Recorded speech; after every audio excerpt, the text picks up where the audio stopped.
Putin's Ukraine miscalculation. Hour 873 of the invasion.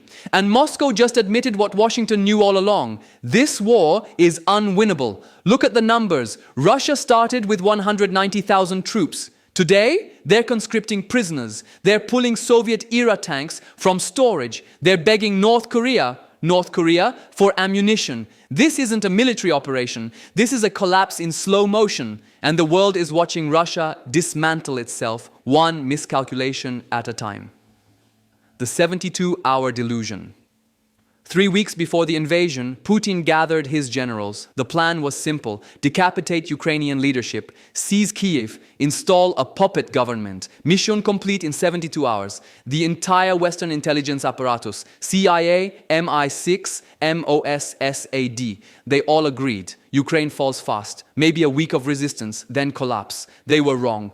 Not because Ukraine was stronger than anyone thought, but because Russia was fundamentally weaker than anyone imagined. The Russian military, supposedly the second most powerful force on earth, couldn't secure a supply line 40 miles from their own border. They ran out of fuel in the first 48 hours. Soldiers were abandoning tanks because they had no diesel. Entire convoys stalled on highways, sitting ducks for Ukrainian drones. By day 5, Russian troops were looting Ukrainian grocery stores. Not for intelligence, not for strategy, for food. This wasn't an army. It was a logistics disaster wearing uniforms. Washington's cold calculation. And Washington was watching, learning, taking notes, because here's what the Pentagon saw, and this is crucial. Russia's military capability was built on a lie. For decades, Moscow projected power, flashy parades, advanced weapons systems, the image of a resurgent superpower, but behind the propaganda, corruption, incompetence, equipment that didn't work,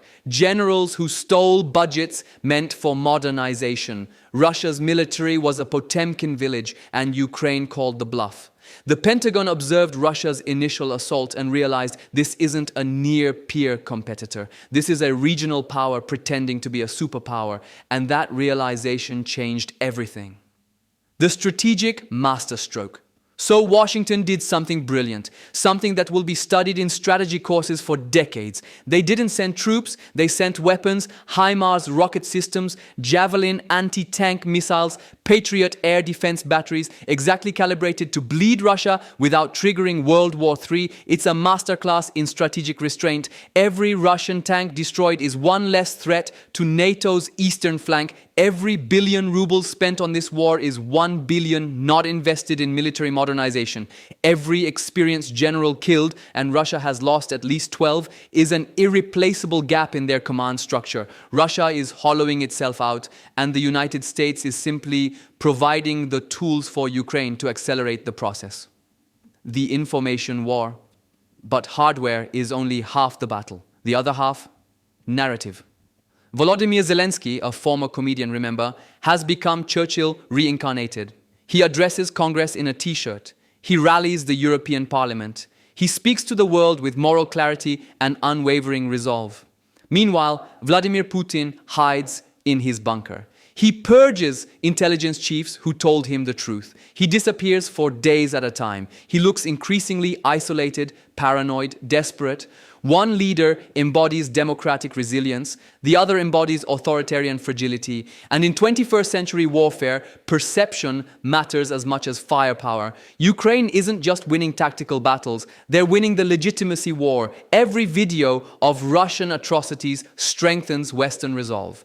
Every Ukrainian victory against overwhelming odds reinforces the narrative. Democracy can defeat tyranny. Putin thought he'd splinter NATO. Instead, he unified it. The economic strangulation. Now let's talk about the sanctions. The economic warfare that nobody believed would work. Russia will adapt, skeptics said. China will bail them out. They'll find workarounds. Wrong on every count. Russia's GDP contracted 2.1% in 2022. Sounds modest? It's catastrophic for an economy already struggling with demographic decline. Their tech sector, critical for future military modernization, has collapsed. Over 1,000 foreign companies exited Russia, taking expertise and capital with them. The ruble, artificially propped up by capital controls that can't last forever. Russia is burning through foreign currency reserves at an unsustainable rate. Their sovereign wealth fund, built over decades, is being depleted to fund a war with no end in sight. And the brain drain? Devastating. Hundreds of thousands of educated Russians, engineers, programmers, scientists have fled the country. These aren't replaceable resources. This is generational damage. Moscow is trading long-term national strength for short-term territorial gains, and the math doesn't work. China's cold shoulder. Then there's the China factor, the partnership without limits, they called it. Except Beijing is watching Russia bleed and asking, do we really want to tie ourselves to this? China hasn't provided lethal aid. They've limited economic support. They're keeping just enough distance to avoid secondary sanctions while maintaining plausible partnership. Xi Jinping is learning from Putin's mistakes, and the lesson is clear. Don't start wars you can't finish. NATO's renaissance. Meanwhile, NATO, the alliance Putin wanted to destroy, is having a renaissance. Finland joined, Sweden is joining. Germany is rearming with a $100 billion defense fund. Poland is building the largest ground army in Europe. For 30 years after the Cold War, NATO struggled with purpose. Putin answered that question definitively. Now, European defense spending is surging. The political will for collective defense is stronger than any point since the 1980s. Russia wanted NATO gone.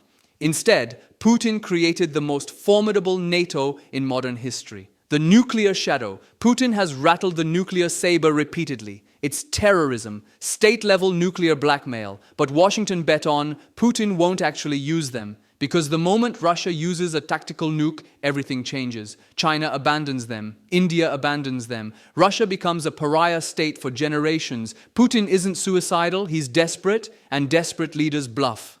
The endgame scenarios. Scenario 1, Ukrainian counteroffensive success, 30%. Scenario 2, frozen conflict, 50%.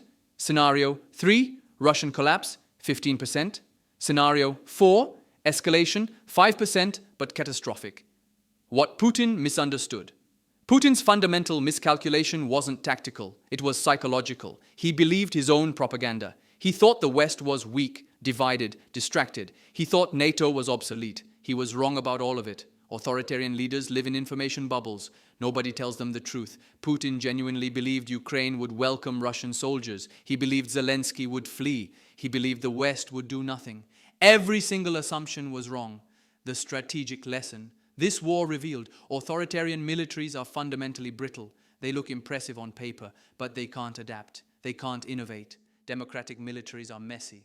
But that friction creates resilience. That adaptability creates strength. Ukraine proved it. A democratic society can outfight a larger authoritarian force. That lesson terrifies Beijing. The long game. Washington is playing the long game. No American troops, no direct confrontation, just sustained support, steady pressure, strategic patience. Russia degrades itself without American casualties. NATO unifies. Europe takes defense seriously. China learns the cost of aggressive revisionism. It's cold. It's calculated. It's exactly how great powers operate. So here's the final question. How long until Moscow realizes they've already lost? Because 873 hours into this invasion, the only variable left is how much more Russia is willing to destroy itself before accepting reality. Putin wanted to restore Russian greatness. Instead, he's presiding over its strategic collapse. And history will remember this moment, not as Russia's resurgence, but as the war that broke the empire for good.